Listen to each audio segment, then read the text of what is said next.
안녕하세요. 서바이벌 SF 키트의 공상주의자 토끼 한 마리입니다. 반갑습니다.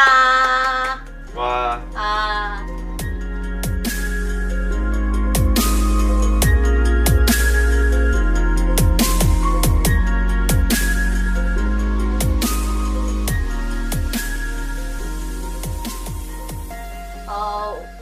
저 일주일 만에 만나네요 또. 네, 일주일 만에 만났습니다. 오늘은 기필코 2회분 분량을 녹음하고 말겠습니다.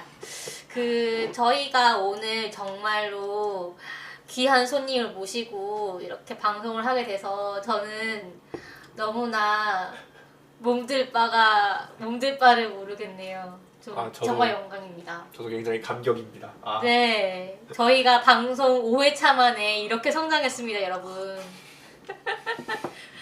도대체 누구길래 이렇게 호들갑을 떠나 하시겠죠? 저희가 현직 SF 작가님을 모시고 인터뷰를 하게 되었습니다. 와! 방금 마이크가 좀 튀었네요. 죄송합니다. 그래서 저희가 이분과 사실은 좀 개인적인 친분이 있어가지고 모실 수 있게 된 거긴 하지만 그래도 이렇게 바쁘시고 또 귀한 분을 모시게 돼서 너무 기쁘고요. 저희가 이번 방송이랑 다음 회 방송에 걸쳐서 한국 SF에 대해서 다뤄볼 거예요. 그래서 오늘은 그 첫 번째 시간으로 제2회 과학 뭐였더라?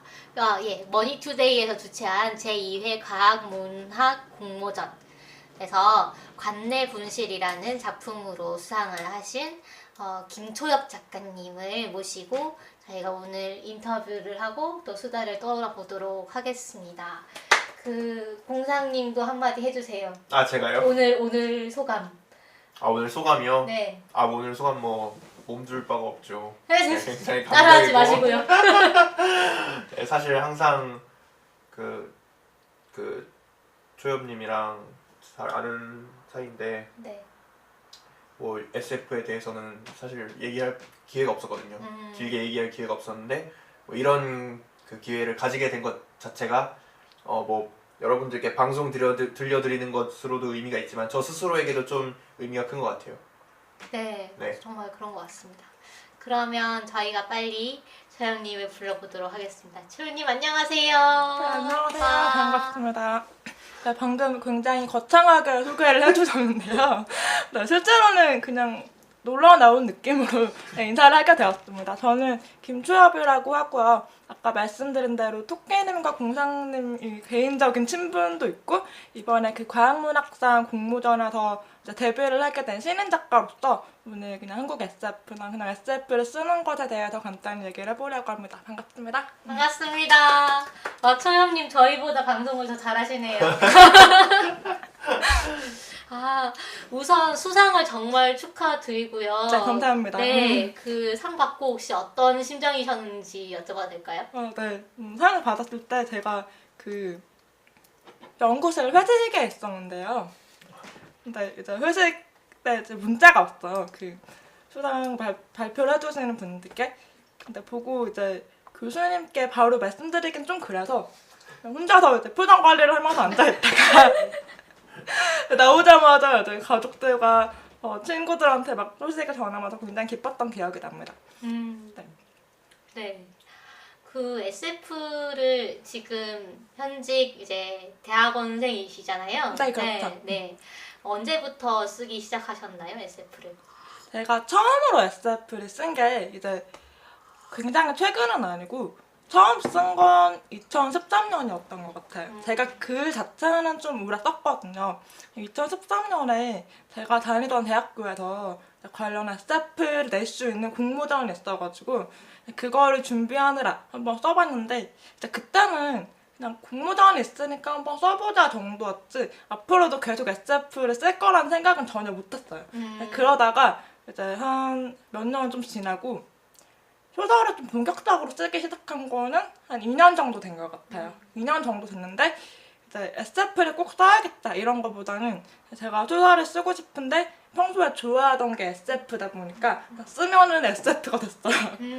그런 식으로 이제 주위 사람들이랑 습작을 계속 하다가 이렇게 한국과학문학상이라는 공모전 있다는 걸 발견해서 좀 동기부여가 됐죠. 그래서 이거를 본격적으로 좀 준비를 하게 됐던 것 같습니다. 사실 저도 그 단편 소설 쓰기 모임이 있었는데 저도 소설을 쓰다 보니까 SF가 되더라고요. 저는. 그런 것 같아요. 그래서 들으면서 되게 공감을 많이 했는데요. 그 아까 그 같이 습작을 하시는 분들이 있다고 들었는데 네. 그분들이 우리 학교, 그러니까 공대 분들이신가요? 아니면은 외부 분들이신가요? 이게 제가 학교에서도 같이 글을 쓰던 분들이 간간히 있었고요. 소설 습작은 또 제가 예전에 알던 다른 분들이랑 소설을 주로 쓰기로 했는데 저희 학교에서도 한 몇 번씩 글쓰기 모임 같은 거 열려고 시도했던 적들이 있습니다. 장기적으로 가지는 못했는데 보통 몇 개월씩 이렇게 소설이나 에세이를 같이 쓰는 모임들이 있었어요. 관심이 좀 많나요? 사람들이 좀 있나요? 의외로 글을 쓰고 싶어하는 분들이 굉장히 많은 것 같아요. 네. 제 친구가 만들려고 했었어요. 맞아요. 제 친구가 이제 그 글쓰기 모임을 만들려고 해가지고 저랑 같이 이제 열심히 하다가 얼마나 했더라? 그것도 이제 몇 개월 못 갔죠. 6개월인가? 어떤 글을 썼는데요? 뭐 저야 뭐 에세이는 거의 안 쓰고 소설만 많이 썼고 저도 이제 쓰다 보니까 SF가 된 뭐 그런 건데 그 이제 각자 원하는 게 다 달라요. 그 거기 보면 거의 다 그 무라카미 하루키 네 그거를 좋아하시는 분들이 굉장히 많았거든요. 거의 절반 넘었는데 아주 거의 만나면은 소설 그러니까 주제를 뭐 이렇게 스페시픽하게 정하는 게 아니라 제너럴하게 정한 다음에 거기서 자기가 쓰고 싶은 거 써가지고 서로 뭐 이렇게 평가해주고 이런 모임이었는데 사실 오래 못 갔죠. 네. 모임은 보통 이제 서로 읽고 평가해주는 거를 위해서 만드는 건가요? 그거 좀 글쓰기 활동 자체에 강제성을 좀 부여해주고 그리고 그렇죠. 주제 정하는 것도 이제 혼자 하면은 좀 다양한 주제를 정하기가 힘들잖아요. 그렇죠. 자기가 쓰고 싶은 것만 쓰게 되고 그러니까 아무래도 저 모임의 목적이 그런 것 같아요. 네. 뭐 남들을 읽어야 이게 쓰겠다는 동기가 좀 생겨요. 하긴 그렇겠네요.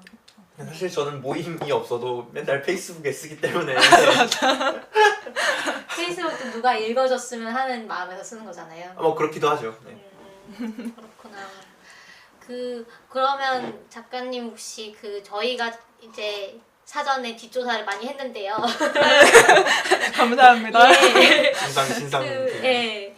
이번에 이제 수상작이 관내 분실하고 또 네. 한 편이 더 있어요. 우리가 빛의 속도로 갈 수 없다면. 네. 없다면 하고 그다음에 제가 또 찾아보니까 예전에 APCTP 크로스로드라는 네. 웹진에 더 플래닛 캐론이라는 네, 그런 맞아요. 작품을 하나 쓰셨더라고요. 혹시 이것 말고도 뭐 쓰신 것이 있었는지. 이게 제가 습작 형태로 써본 글들은 여러 개가 있는데 발표할 만큼의 완성도를 갖춘 소설들은 그렇게 3편이 전부이고요. 앞으로 예전에 습작으로 썼던 글이나 아니면 아이디어 수준에서 메모해놨던 글들을 좀 더 완성도 있게 해서 발표를 해야 될 것 같습니다. 오, 기대가 되네요. 네, 정말 이제 시작한 작가니까요. 저희가 사실 이럴 때 저희가 모셔야 나중에 저희가 엄청 자랑할 수 있잖아요. 아닙니다. 유명해진 이분의 신성 시기에 저희가 모셨다. 이런 식으로. 저렴할 거예요. 뭐라 그러죠? 뭐라 그러죠? 막 미래를 예언한 글에서 성지. 성지 맞아. 성지순례. 맞아. 사람들이 막 여기 성지순례하고 막 나중에 저희 인터뷰에 나왔던 분들은 다 유명해지고 그런 꿈을 꿔보았습니다. 네, 그리고 아무래도 공대 출신이시고 화학 전공이라고 들었는데 이쪽에서 그러니까 공대에서 글을 쓰면서 좀 어려운 부분은 없으셨나요, 혹시? 네, 이게 공대라는 게 아무래도 다른 분야에서 일하는 분들을 만날 기회가 적다 보니까 좀 자극을 덜 받는 그런 측면은 있어요. 근데 저는 그래도 공대에서 좀 좋았던 게 저 같은 경우는 그 교직 편집 일을 하면서 글 쓰는 분들이 많이 만나기도 했고 또 글을 조금만 열심히 쓰면 글 쓰는 관련 일을 할 기회가 굉장히 많아요. 왜냐면 쓰는 사람이 오히려 적기 때문에. 네, 그래서 저는 오히려 공대에 있었던 게 저에게는 더 괜찮은 환경이었던 것 같기도 합니다. 네. 하긴 저도 좀 느꼈지만 학교가 좀 규모가 작다 보니까 네. 아주 뛰어나지 않아도 뭔가 할 수 있다는 저도 아카펠라 그 동아리를 했었는데 제가 결코 노래를 잘하는 편이 아니거든요. 그런데 그 사람이 워낙 없다 보니까 저도 아카펠라 동아리에 들어가서 공연도 하고 왜 그럴 수 있었거든요. 들어보고 싶네요. 아닙니다. 지금 한 곡. 아닙니다. 나중에 하고요. 나중에도 하지 말고요. 나중에 아시겠답니다. 아닙니다. 네, 인터뷰로 돌아가서요. 화학을 전공을 하셨는데, 플래닛 캐론도 그렇고, 이제 관내 분실도 소재가 마인드 업로딩이거든요. 그래서 딱히 전공과 관련된 소재는 아닌데, 혹시 소재 아이디어 뭐 이런 거를 어디서 주로 얻으시는지 궁금해요. 네, 제가 그 소재를 얻는 게 어떤 특정한 경로가 있다기보다는 그냥 제가 뭐 칼럼을 읽을 때라던가 아니면 논문을 읽을 때, 책을 읽을 때 그냥 이거는 한번 써보면 괜찮겠다 싶은 건 다 메모를 해놔요. 그리고 전공은 화학이긴 하지만 이게 여러분도 아마 좀 느끼시겠지만 자기가 개인적으로 굉장히 파고드는 그런 분야가 아니면 어차피 글을 쓰려면 다 공부를 새로 해야 돼요. 어디까지나 그냥 백그라운드가 조금 더 풍부하다는 정도이기 때문에 네, 전공이랑 글 쓰는 게 딱 직접적으로 연결되진 않는데 그래도 제가 화학을 좋아하다 보니까 글을 쓰다 보면 이제 화학적인 디테일들을 좀 더 즐겁게 쓰는 것 같긴 합니다. 아까 말씀드린 더 플래닛 캐론이라는 소설은 어떤 외우주 행성에서 다이아몬드 비가 내리다가 갑자기 이게 산성비로 변하는 그런 환경에서 이제 주인공이 생활을 하고 있는데요. 이거를 쓸 때 이제 나름대로 화학적으로 말이 되게 해보려고 뭐 메탄이니 뭐 유기화학 물질이니 뭐 이런 디테일들을 써놓기도 했습니다. 네. 그러셨군요. 되게 그러네요. 아까 저희 초영님이랑 밥을 먹을 때 보니까 폰이 노트시더라고요. 그래가지고 네. 노트 모델을 써가지고 이제 메모하기 좋다고 소개를 해주셨는데 이렇게 좀 메모를 습관을 하는 것이 아이디어를 얻는데 도움이 될 것 같네요. 네. 어디서 읽은 건데 작가는 머릿속에 책장이 들어있다고 하더라고요. 그래가지고 자기 소재를 이렇게 하나씩 집어넣다가 그 소재도 뭐 어디서 읽은 건지 모르겠는데 어떤 작가가 친구랑 식당에 가서 밥을 먹고 있는데 메뉴판을 보면서 와, 이 메뉴판이 진짜 특이하다 이러면서 휴지에다가 그거를 막 열심히 적어갔다고 그런 얘기가 있거든요. 밥 먹는데 밥은 안 먹고 휴지에다가 메모해가지고 나중에 꼭 메뉴판을 소설에다 등장시키겠다고 하면서 그런 걸 보면은 메모하는 게 좀 중요한 것 같아요. 진짜 그래야 되는 것 같아요. 안 그러면 한 10분만 지나도 까먹기 때문에 어떨 때는 이제 자러 갔는데 딱 잠이 들려는 순간에 어떤 좋은 소재가 떠올라서 눈 뜨고 이제 막 휴대폰 앞으로 가가지고 메모하고 잠 다 깨고 이런 경우가 되게 흔합니다. 과연 이게 저희와 작가님의 다른 점이 아닐까 싶네요. 저는 떠올라도 그냥 자는데. 뭐 창작 노트 같은 거를 혹시 따로 만드시나요? 이게 창작 노트가 한 권에 따로 있는 게 아니고요. 네. 5만 다 쓰고 있어요. 왜냐면 한 권에 있으면 그 한 권을 찾기 전까지 못 쓰는 거잖아요. 그럼 안 되니까 휴대폰에도 쓰고 뭐 컴퓨터에도 뭐 노트를 쓰고 다 있어요. 제가 손닿는 모든 곳에. 호호. 그거 참 도움이 되는 조언이네요. 작가 지원생. 네, 그러면 저희가 그 본격적으로 작품 얘기를 조금 해볼까 해요. 이번에 상을 받으신 관내 분실이라는 작품이 그 머니투데이에서 그 검색을 하시면은 보실 수가 있거든요, 온라인으로. 그래서 저희도 그걸로 받고 이게 좀 더 다듬어서 앞으로 책으로도 나올 예정이라고 합니다. 일단은 그 관내 분실이라는 작품에 대해서 저희가 뭐 줄거리 간단히 설명해 드릴 수도 있지만 작가님이 직접 혹시 소개해 주실 수 있을까요? 네, 어렵네요. 네, 관내분실이라는 작품은 일단 굉장히 멀리 있는 배경을 쓴 게 아니고 근미래의 한국 사회를 바탕으로 하고 있어요. 근데 이제 이 사회가 지금의 사회랑 다른 점이 그 사후 마인드 업로딩이라는 기술이 상용화가 되어가지고 어떤 사람이 죽었을 때 이 사람의 뇌를 이제 스캐닝해서, 그러니까 이게 좀 더 디테일한 기술들이 찾아보시면 많이 있는데 아무튼 어떤 기술을 사용해서 이 사람의 정신을 데이터로 보관할 수 있는 그런 사회입니다. 근데 이 사회에서는 이제 이걸 이용해서 굉장히 혁신적인 기술 발달을 이룰 수도 있었겠지만 저는 소설을 쓸 때 그렇게는 않았고, 이제 사람들이 죽은 다음에 이 정신을 어떤 도서관에 보관을 해요. 그래서 사람들이 이제 자기가 보고 싶은 사람, 뭐 부모님 아니면 죽은 가족들을 언제든지 원할 때 가서 찾아볼 수 있습니다. 그래서 마인드 접속기를 이용해서 마치 가상현실 세계에서 직접 그 사람이 만나는 것처럼 이렇게 보고 듣고 그럴 수 있는 사회입니다. 그 사회에서 주인공 지민은 엄마랑 사이가 안 좋았는데, 그래서 어머니가 죽은 다음에도 한참 동안 찾아본 적이 없었던 딸이에요. 근데 이 딸이 자기가 그렇게 원하지 않았던 임신을 하게 되면서 엄마에 대해서 좀 갑자기 생각이 나서 막 좀 싱숭생숭해져요. 그래서 혹시 엄마를 한번 찾아가 볼까 하고 마인드 도서관에 찾아갑니다. 근데 사서한테 이런 얘기를 들어요. 아, 어머니가 도서관 안에서 분실을 되셨습니다. 그런 말을 듣고 대체 왜 엄마가 분실이 되었나, 뭐가 엄마를 분실시켰나, 이런 것들을 추적해 나가는 이야기입니다. 감사합니다. 정말 잘 정리해 주시네요. 역시 작가님이어서. 여러분 이럴 기회가 잘 없잖아요. 그 작가 본인에게 줄거리 소개를 듣는 그런 기회가 없는데 정말 오늘 귀한 시간입니다. 그 자주 하지 않는 것을 시키는 그런 느낌. 그렇죠. 네. 저도 되게 정말 재밌게 읽었거든요. 정말 재밌게 읽었고 좀 감동적으로 읽었고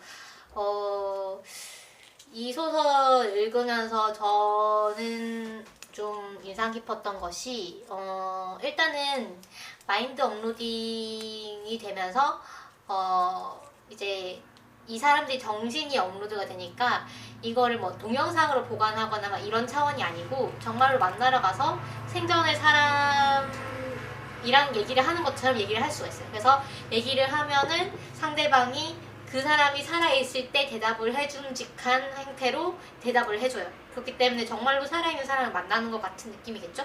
그래서 소설에 보면은 죽음의 관념 자체가 조금 달라졌다는 얘기가 있어요. 그러니까 여전히 사람들이 죽음을 두려워하긴 하지만 사람들이 죽었을 때 그렇게까지 슬퍼하진 않는다. 그러니까 왜냐하면 도서관에 가서 언제든 만날 수가 있기 때문에 아주 정말로 뭐 하늘이 무너진 것처럼 그렇게 슬퍼하지는 않는다는 얘기를 봤는데 그 부분이 정말 좀 전 재밌었고, 혹시 그 마인드 업로딩이 정말로 상용화가 되면 이런 죽음에 대한 의식뿐만 아니라 좀 많은 부분에서 좀 많이 변화가 있을 것 같아요. 혹시 좀 다른 부분에서 뭐 좀 또 눈에 띄는 변화가 있을 거라고 생각하시는 부분이 있었는지? 일단 제가 글을 쓰면서 가장 많이 생각했던 부분은 아까 토크님 말씀하신 것처럼 죽음에 대한 관념이 많이 변할 것이다. 그 중에서도 죽음이라는 게 어떻게 보면 두 가지로 이루어지는데, 하나는 나의 관점에서 보는 죽음이고 다른 하나는 타인의 관점에서 보는 죽음인데, 나는 여전히 죽음을 두려워할 것 같아요. 왜냐면 내가 정신이 업로드 되더라도 이게 정말로 나의 영혼이란 보장이 없으니까 타인들이 바라보는 죽음에 대한 관점이 굉장히 변하겠죠? 근데 그러면 이게 죽음에 대한 관점만 변하는 게 아니고, 예를 들면 그 마인드 업로딩은 그 인공지능이랑도 많이 연관이 되어 있고, 또 사람의 영혼이라는 게 무엇인가 이런 좀 굉장히 존재론적인 철학적인 질문들에서도 많은 그런 이슈가 될 것 같습니다. 네, 소설 내에서는 이제 제가 너무 사건을 확장하지 않기 위해서 이 이야기를 어떤 죽음에 대해서 좀 한정지은 부분이 있는데요. 굉장히 사회적으로 많이 변화가 있겠다. 갑자기 생각하니까 좀 막 그렇게 엄청난 생각이 나진 않는데. 그러네요. 공상님은 어떻게 생각하세요? 마인드 업로딩에 대해서요? 마인드 업로딩이 그 상용화가 네. 되면 사회가 어떤 식으로 바뀔까요? 글쎄요. 공상님이잖아. 공상을 좀 해보세요. 사실 저는 막 그 요즘 생각하고 있는 게 있긴 한데 마인드 업로딩이 되면은 사실은 저는 그 정신 자체를 데이터화할 수 있는 거잖아요. 그러면 그 데이터를 다른 곳에 넣을 수 있는 거잖아요. 그래가지고 어떻게 보면은 사람이 더 이상 이동할 필요가 없어진다고 생각하거든요. 그러니까 빛의 속도로 이동할 수도 있고 어떻게 보면은 그러니까 데이터를 점성하면 되잖아요. 그렇죠? 예를 들어 내가 뭐 학교에 가고 싶다 그러면 학교로 제 데이터를 전송하는 거예요. 뭐 그런 식으로 될 수 있지 않을까 이런 생각을 좀 했거든요. 그러네요. 그게 제가 읽었던 소설을 소개한 어떤 에세이에서 봤을 때 네. 그 정신만 시간 여행을 하는 그런 컨셉의 소설이 있다고 들었어요. SF 소설인데, 그러니까 육체가 시간 여행을 하는 거는 조금 뭔가 많이 바뀔 것 같잖아요. 그래서 정신만 이제 그 예를 들면 정신만 과거의 나로 이제 트랜스포트가 되는 거예요.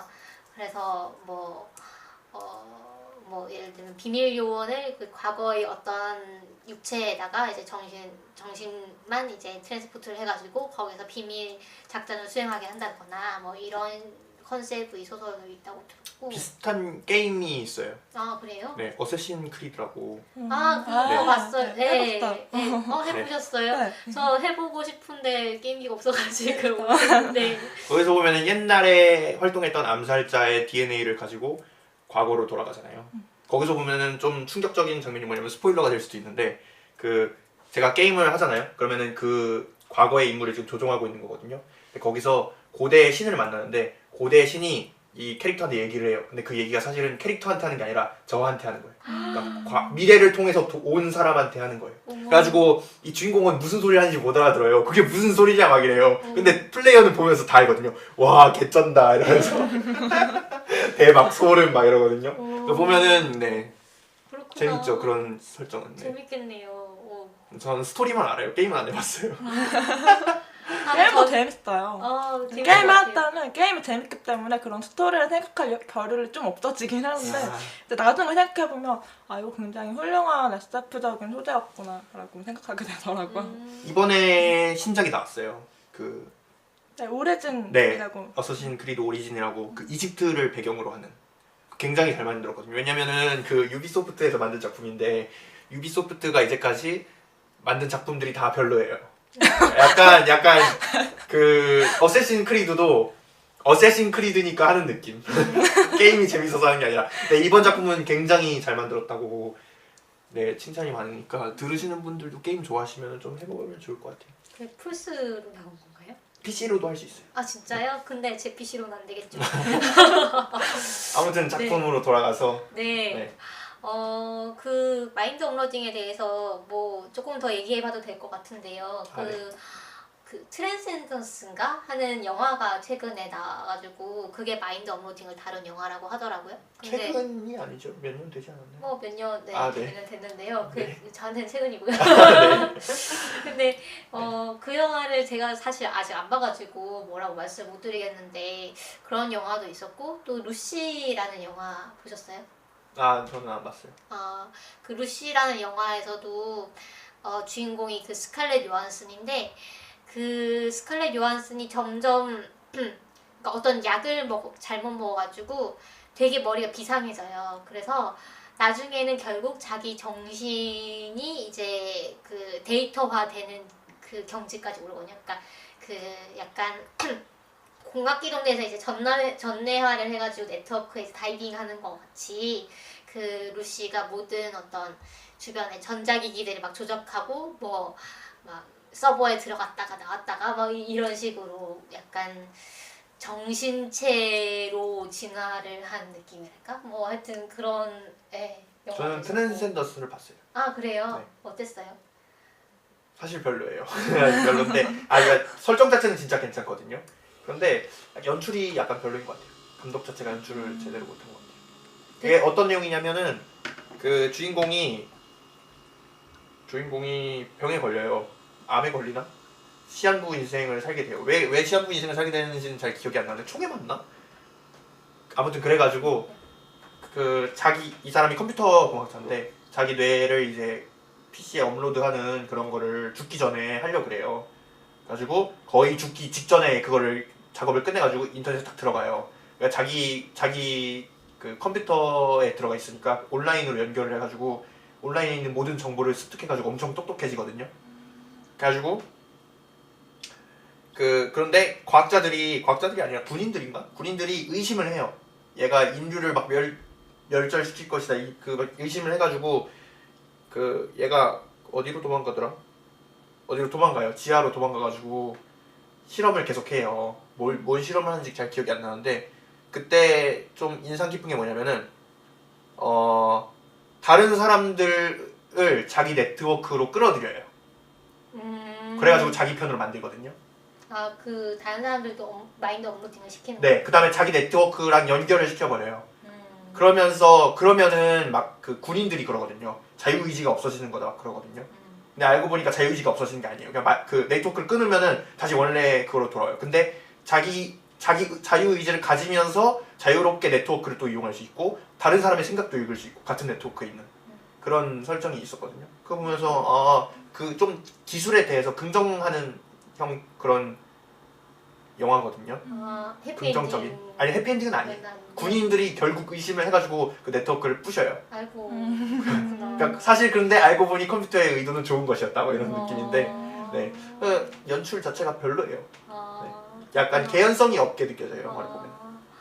저는 그 관내분실을 보면서 제가 김장환이라는 분의 그 굿바이 욘더라는 그 장편 SF 소설이거든요. 그 소설도 좀 떠올랐는데 그 소설도 약간 이제 비슷한 내용이 아까 그 트랜센더스랑 비슷한데 그 사람들이 갑자기 이제 자살을 많이 해요. 그래서 알고 봤더니 그 사람들이 다 자기 정신을 그 욘더라는 어떤 가상현실 세계에 업로딩을 하면서 근데 그 지금의 기술로는 그 업로딩을 하고 원래의 정신을 유지를 할 수가 없는 거예요. 그래서 이제 죽으면서 그 사후 이제 마인드가 그쪽으로 업로딩이 되는 건데 주인공의 아내도 알고 보니까 그 세계에 있어가지고 주인공이 그 세계로 아내를 만나러 가는 그런 내용이거든요.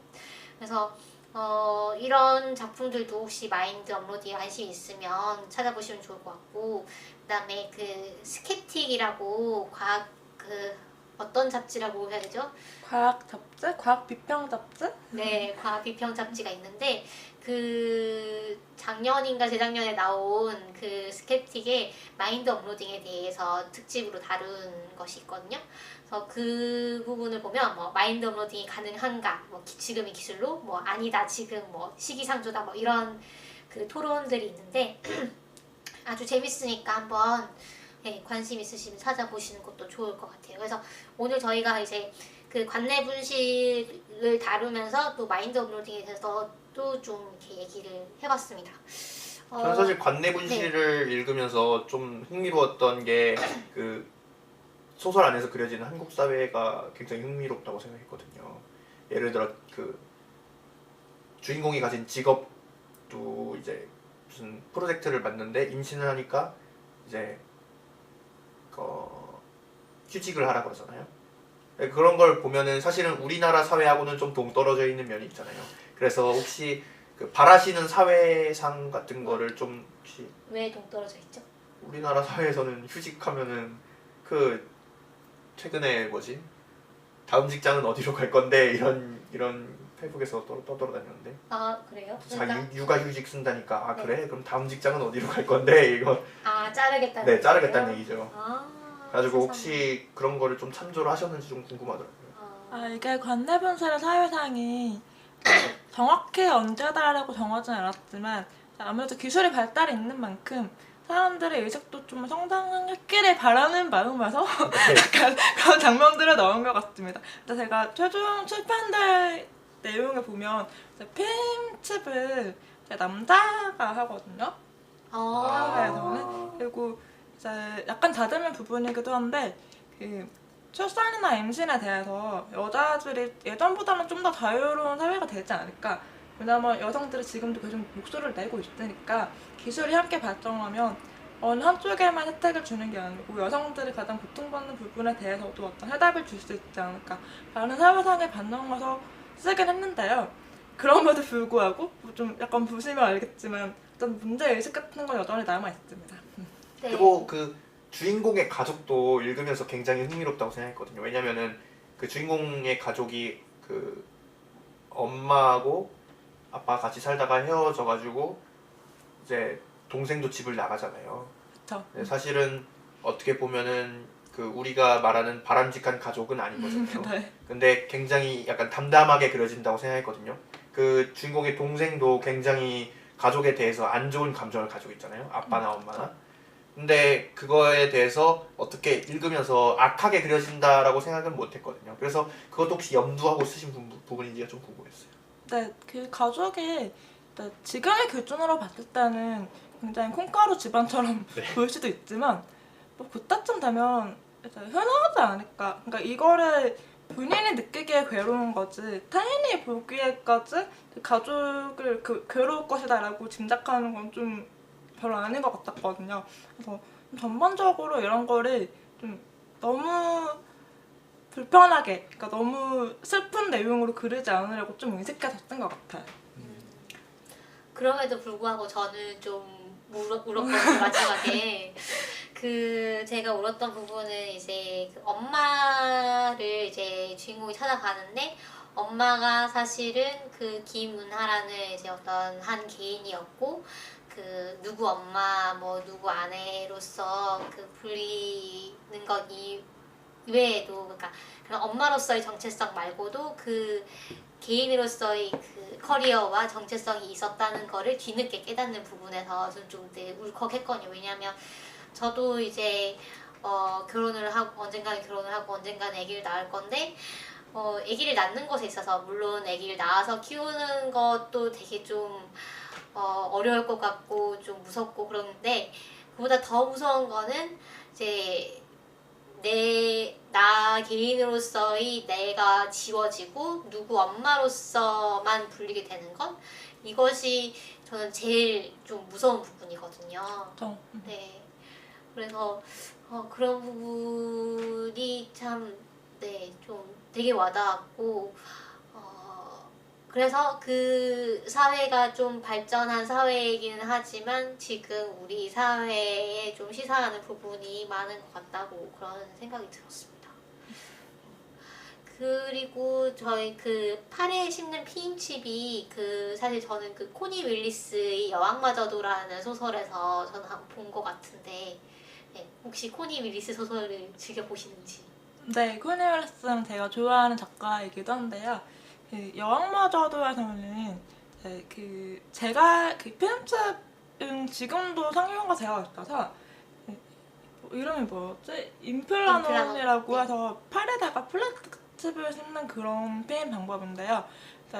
그 코니 윌리스의 여왕마저도에서는 약품으로 해서 생리를 안 하는 그런 그러니까 자궁벽을 흡수하는 그런 약품으로 나옵니다. 아무튼 그 소설도 되게 재밌게 읽었던 것 같아요. 네, 그렇죠. 그래서 그 최연님 소설에는 나중에 이제 남자가 그 칩을 심는 걸로 나온다는 거. 네. 재밌네요.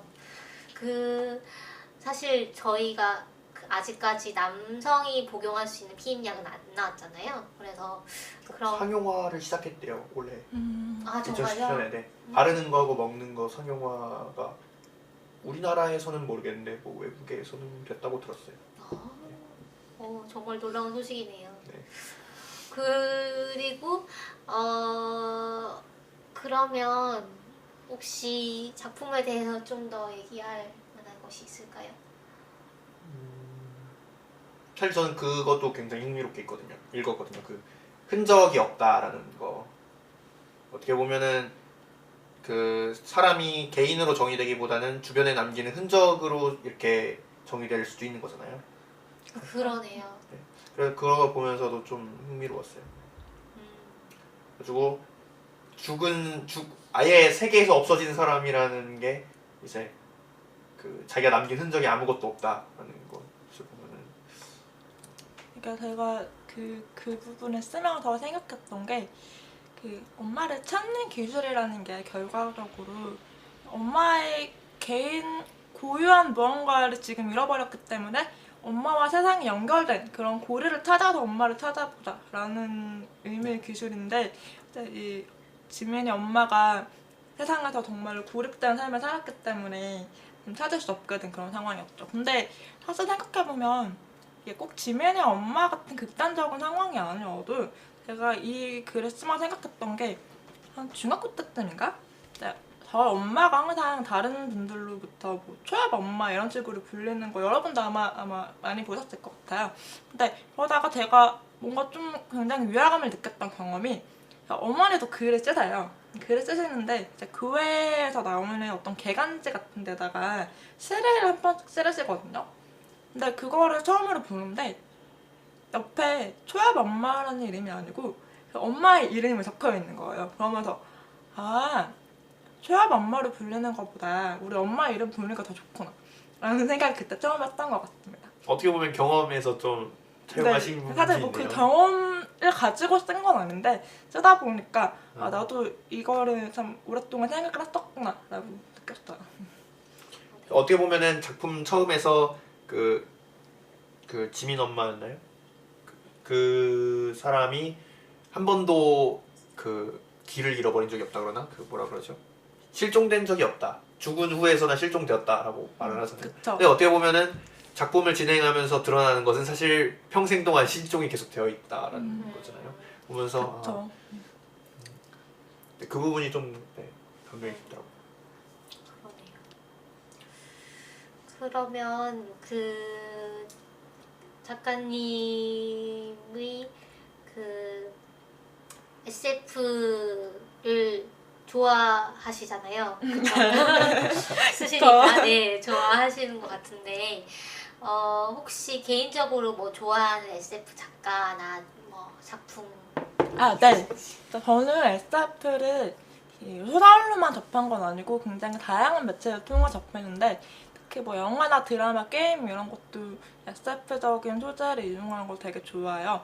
근데 이제 오늘 자리는 아무래도 SF 소설을 다루는 자리다 보니까 또 한국 작가님들에 대해서는 이따가 또 말씀하는 자리가 있다고 알고 있거든요. 그래서 지금은 이제 제가 좋아하는 작가 중에 그 낸시 크라스라는 작가를 소개해드리고 싶은데요. 낸시 크라스. 네. 이제 그 낸시 크라스는 그 우리나라에 허공에서 춤추다라는 작품집이 하나 번역돼 있어요. 근데 이 작가는 일종의 하드 SF로 분류되는 그런 글을 쓰거든요. 근데 글을 읽어보면 굉장히 과학적인 디테일이 잘 적혀 있어요. 그러니까 얼버무리지 않고 굉장히 깊은 곳까지 잘 파고들어요. 근데 그러면서도 우리가 흔히 하드 SF라고 했을 때 떠올리는 그런 물리학이나 천문학 이런 소재들이 아니고 유전공학이나 약학, 생물학 등을 주로 사용하는 작가예요. 그래서 표제작은 허공에서 춤추다라는 작품은 좀 특이하게 발레랑 SF를 결합시킨 작품인데요. 이 작품에서는 바이오 계량 채술이 상용화가 되어 있는데, 발레를 하는 무용주들이 좀 더 자신의 몸을 유연하고 좀 더 굉장히 퍼포먼스를 뛰어나게 하기 위해서 자기 몸을 바이오 계량 채술을 합니다. 이런 사회가 있어요. 근데 주인공은 발레리나가 되고 싶은 딸이 있는데 기자입니다. 근데 어느 날 발레리나들 살인되는 그런 사건을 알게 돼요. 그래서 이 사건이 대체 왜 일어났나, 이 사건이 어떻게 바이오 계량 기술과 연관이 되어 있나, 이런 것들이 시작하는 이야기입니다. 재밌어요. 오호. 네. 오. 굉장히 과학적이기 때문에 읽어보시면 뭔가 그 과학적 상상력이 막 자극되는 걸 느끼실 수 있습니다. 오. 그 말씀하신 대로 보통 하드 SF 하면 뭐 물리학, 뭐 약간 양자역학 뭐 이런 것들이 많이 나오는데 생물학에 대해서 하드 SF라고 하니까 정말 좀 흥미가 동하네요. 네, 재밌어. 네, 저도 이제 생명 전공이고 하니까 뭐 재밌을 것 같네요. 그리고 제가 그 아까 말씀드린 것처럼 뒷조사를 좀 더 해보니까요. 그 김철 작가님이 그 인터뷰에서 이런 얘기를 하신 적이 있어요. 제가 조금 부끄러우시겠지만 제가 한번 얘기를 해보도록 하겠습니다. 감사합니다. 네. 차가운 기술이라고 꼭 디스토피아 괄호 열고 부정적 암흑 세계 괄호 닫고를 다뤄야 한다고 생각하지는 않아요. 시작은 비관적이어도 마지막엔 희망을 얘기하고 싶거든요. 라는 얘기를 하셨어요. 그래서 제가 뭐 많이 보진 않았지만 제가 봤을 때도 SF들은 좀 디스토피아를 다룬 경우가 많은데 뭐 배드엔딩도 많고 혹시 희망을 얘기하는 SF 중에 혹시 추천해주고 싶은 작품이 있으실까요? 제가 추천하고 싶은 작품은 아까 말씀하셨던 그 코니밀러스라는 작가가 해피엔딩인 작품을 많이 썼거든요. 그분은 좀 글을 읽어보면 굉장히 좀 사랑스럽고 주인공들의 사랑에 빠지고 굉장히 많은 사건들이 일어나는데 결국은 잘 해결되는 그런 글들이 좀 몇 개 있는데 중에서 제가 좋아하는 게 두 편인데요. 하나가 모두가 땅에 앉아 있었는데 라는 작품이고 두 번째가 에밀리의 모든 것이라는 글이에요. 둘 다 이번에 그 아적 출판사에서 나온 코니밀러스 크리스마스 단편집이 있는데 거기 둘 다 실려있어요. 근데 이제 첫 번째 작품 같은 경우는 또 외계인이 여기 찾아옵니다. 지구에. 근데 아무도 그 외계인들이 대체 왜 왔는지 몰라요. 외계인들이 우리를 계속 노려봐요. 이렇게 노려보기만 해요. 아무리 말을 걸어도 대답 안 해줍니다.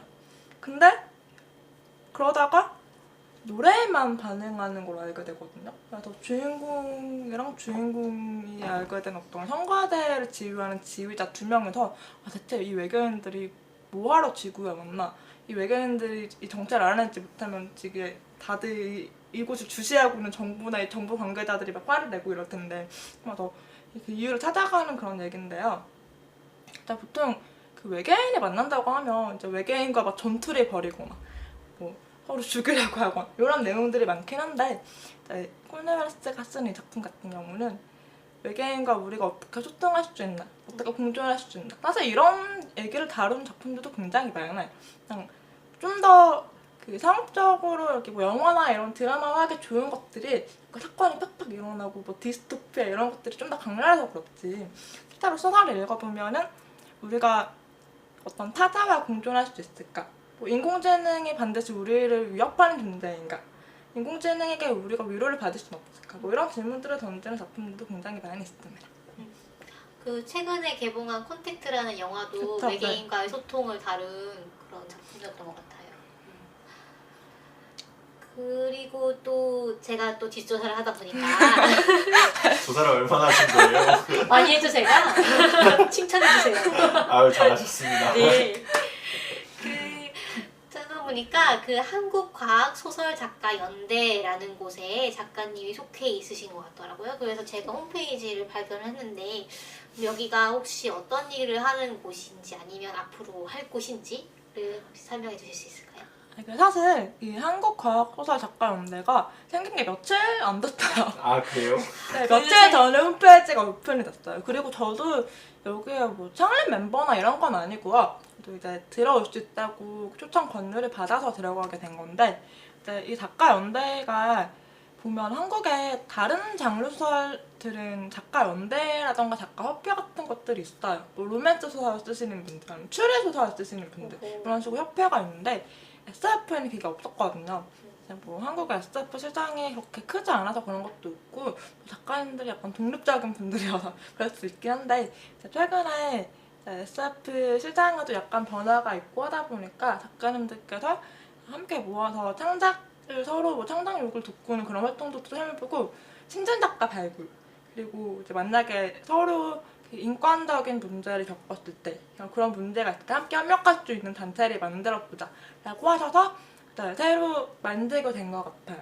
저도 이제 막 들어갔고 아직 총회를 해보지도 않았기 때문에 정확히는 모르겠지만 이런 협회가 생겼다는 게 앞으로 한국 SF의 어떤 변화를 보여주는 그런 어떤 지표가 되지 않을까 생각하고 있습니다. 네, 저희가 이 다음 방송에서 사실 한국 SF의 그 역사와 현실에 대해서 좀 얘기를 해볼 건데요. 정말 좀 고무적인 것 같아요. 이런 연대가 생겼다는 것이. 그러면 저희가 벌써 시간이 좀, 작가님을 모시고 사실은 더 많이 얘기를 해야겠지만. 더 해도 되는 거 아니에요? 그 작가님이 좀 바쁘셔가지고. 아, 그래요? 네. 그래서 저희가 이제 마지막 질문을 아쉽지만 해야 될 것 같아요. 그래서 그 마지막 질문으로 작가님이랑 사실 저희가 사석에서 막 얘기를 하다가 작가님 인생이 올해는 정말로 예측 불허일 것 같다 뭐 이런 얘기를 하셨던 것 같은데 그럼에도 불구하고 이제 앞으로 이루고 싶은 바가 있으시다면 그 다음에 또 앞으로의 작품 계획 같은 게 있으시다면 그럼 좀 듣고 싶습니다. 네. 정말 예측 불가능하죠. 근데 진짜 저에게 일어나는 일들은 제가 통제할 수 없는 거지만 제가 뭘 할 수 있을지는 이미 제가 정할 수 있는 거니까 올 한해는 단편을 매달 하나씩 쓰고 싶고요. 와. 가능하다면 앞으로 장편 소설을 한번 써보고 싶어요. 네. 근데 이제 제가 앞으로 뭐 다른 일을 하게 되더라도 글 쓰는 일은 항상 하고 있으려고 합니다. 네. 장편 소설 엄청 기대되네요. 사실 장편 소설 쓰는 거는 중편이나 단편 쓰는 거랑 또 차원이 다른 얘기인 것 네, 같아요. 그렇죠. 다 쓰는 법이 좀 느낌이 달라요. 작품이. 저는 사실 그 장편 소설 한 권을 읽다가도 앞에 내용이 잘 기억이 안 나가지고 막 뒤적여보고 막 이러는데 작가로서 이걸 좀 정합성이 틀리지 않게 쓰려면 정말로 힘들 것 같기도 하고 어떤 도전적인 단편도 것 같기도 쓰다 하고. 보면 앞에 내용 까먹어요. 그렇겠죠. 네, 알겠습니다. 뭔가 더 궁금하신 점이 있으실까요? 제가요? 이렇게 꼭 할 말이 다 하시고 할 말 없으면 이렇게 떠넘기고 할 말 없어지면 또. 네. 제가 할 말 다 해놓으시고 알겠습니다. 그러면 저희가 오늘 방송은 여기까지 하고요. 다음 방송에서는 그 전에 오늘 초엽 작가님 와주셔서 정말 감사합니다. 네, 감사합니다. 저도 즐거웠어요. 즐거우셨나요, 정말요? 네. 네. 감사합니다. 그러면 저희가 이제 다음 방송에서는 그 아까 말씀드렸던 대로 한국 SF에 대해서 좀 개괄적으로 살펴보려고 해요. 그리고 그 다음 방송 이후에 또 한국 SF 작품들을 뭐 하나나 두 개씩 골라가지고 좀 더 심층적으로 얘기를 해보는 그런 시간을 마련하도록 하겠습니다. 그럼 여기서 방송을 마무리할까요? 네, 좋습니다. 네, 여러분 들어주셔서 감사합니다. 감사합니다.